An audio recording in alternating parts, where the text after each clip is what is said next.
And good morning. Almost didn't want to get out of bed well, not almost. I didn't want to get out of bed this morning, but I still got up before 20 minutes to 4 to go into the meditation room as per usual. Anyway, the title for today, which I changed after I come out of the meditation room, is TUT's message, limitations, the OPPT, and more. I haven't used Mike Dooley's message for a while now. He wrote, quote, "Where there is pain, there will be strength. Where there is sadness, there will be wisdom. And where there is fear, Ron, there will be renewal. We learn from you, the universe." And he added, "And where there is Ron, there will be love. And students, fans, groupies, the usual suspects." End quote. I also want to talk about how some people deal with their limitations and why some people object to the OPPT. This question comes to mind. Would we be able to accept perfection or utopia? Let me begin by saying that Mike Dooley, for those of you that don't know, lives here in Orlando, Florida, and he's internationally known. He puts out a message Monday through Friday to those that belong to the TUT's Adventurers Club, and TUT stands for Truly Unique Thoughts. And sometimes he really hits the nail on the head for me. I mean, some of the thoughts really resonate. Others not so much, but that's okay. I mean, he's sending it out to tens of thousands, if not more people every day. I mean, every day, Monday through Friday. And I've used some of his commentaries on some other videos. Not a lot, but I have used them previously, but not for a while. It's interesting what he says, that he's, as I see it, his message today foretells the time that we're moving into. We've known a lot of pain. Some of us have known strength, some haven't. All of us, to some degree or another, have known pain, however, living in this world. I think he's predicting where we're moving to, from a place of pain to a place of at least greater strength. Sadness and wisdom, interesting combination. I have been very sad much of my life, truthfully speaking. I have trouble dealing with the imperfections of the world, my own and everyone else. If I could, I'd heal everybody. In fact, in the discussion last night in Steve's group here, the Attention Consciousness class, we talked about a lot of things. We always do. But early on in the conversation, I was talking about faith. And I was saying the single biggest hindrance to faith is God. If I was God, if I was truly in charge of things, and my desire was to help my children build their faith, I would answer every prayer. I would never say no. And I'd answer the prayer the way they wanted it answered so that they would understand that it's being answered. Now that might not be very wise. But I've often thought that. God, if you want me to have faith, and I'm reaching out to you, and I'm saying this is what I need to happen in my life that will build my confidence. We talked about confidence and being assured and certain of things, certainty. We talked about that last night, and we talked about that. That's from that book that I mentioned a couple of days ago, which I don't have the title of it in front of me, but it was on Enlightenment, Part 0. But anyway, if we want to reach a place of certainty, or if we're supposed to be reaching a place of certainty or knowing, not believing, but knowing, well, we would need our faith built up. But our faith isn't built up. People pray to be healed, and they die. Well, in a sense, that's a healing. But in another sense, it's not in a three-dimensional sense. It's not so. In a three-dimensional sense, lots of things don't get healed. Lots of limitations are never removed. Lots of them. Wisdom. Maybe there's a meaning that I'm missing in all of this. Where there is fear, Ron, there will be renewal. Oh, yes. I see lots of renewal coming. Right on, Mike Dooley, right on. We're going to be moving from fear to a time of renewal. But will it be perfection? We learn from you, the universe. Does God, or do the gods, learn from us? Indeed, I believe they do. I believe all learning, all teaching and all learning is a two-way street. All of it.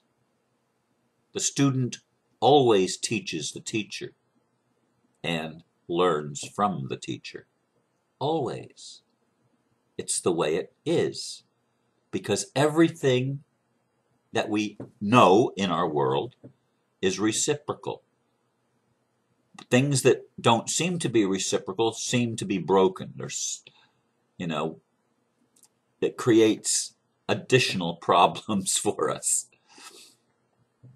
And where there is Ron, there will be love. I like that. Because I've always seen myself as emphasizing love.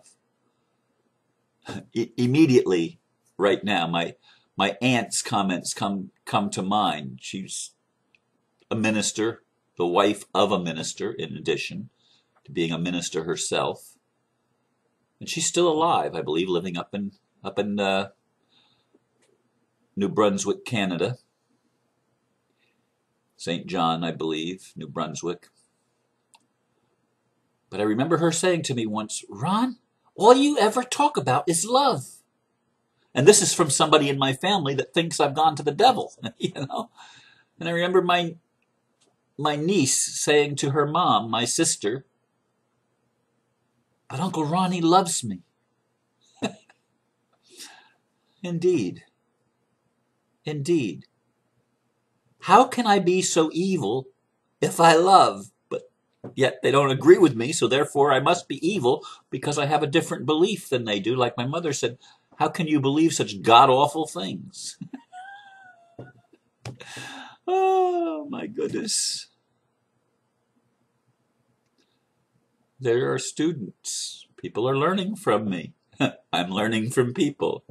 Fans. I opened a fan page yesterday on Facebook because I'm very close now to 5,000 friends, and Facebook doesn't allow you to have any more than 5,000 friends. So I opened a fan page.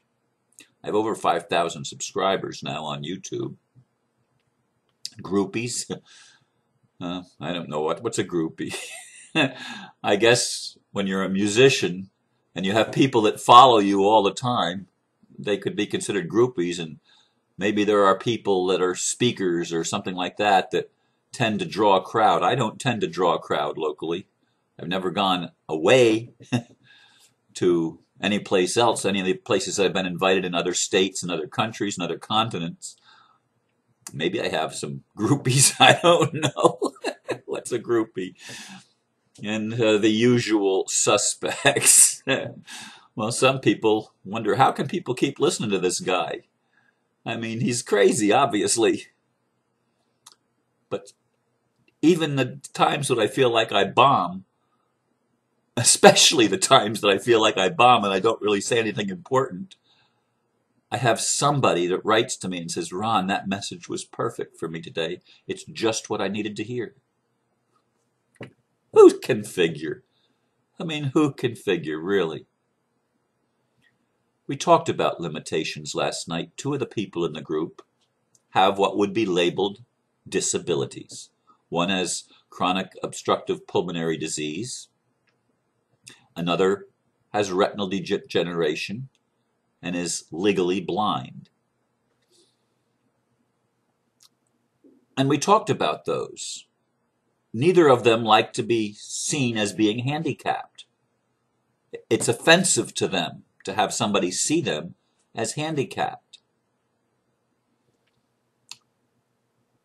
Each of them finds something positive in their condition, in their handicap. Each of them benefits from their handicap. In the case of Peter, his spirituality and his ability to read and study and to learn more, because he's all about learning. He's all about thinking about ideas and stuff like that. This has afforded him, this handicap has afforded him the ability and the disability payment from the government to enable him to live the lifestyle that he's living, where he focuses all of his attention on metaphysics and spirituality, because that's what he likes, that's his passion, and he's able to do his passion. And Jennifer is a yoga teacher. Now, she wasn't a yoga teacher all her life. She was actually a paramedic, if I remember correctly. But anyway, she said there are many yoga teachers that are far more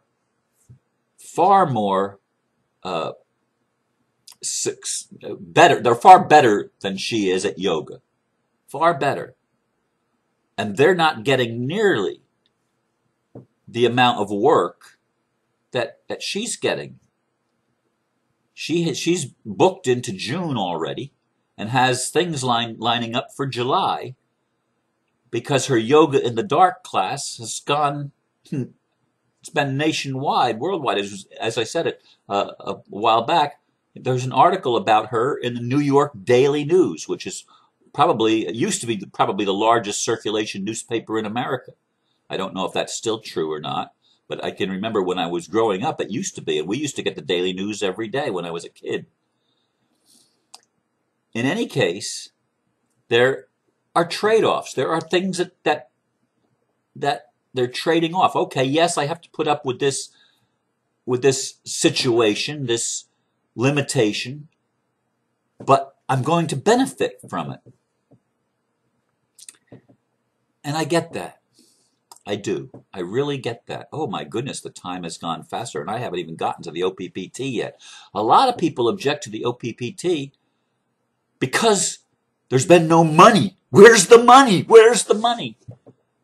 And they feel like they've been lied to when they were told that they were worth $5 billion, actually $10 billion. And that somebody wrote, oh my goodness, they wanted to give us each $6 million, and they're turning it down.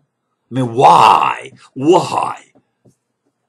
Because we're still stuck in the old mindset of not perfection. So people complain about the OPPT because many people don't want to take responsibility for their lives.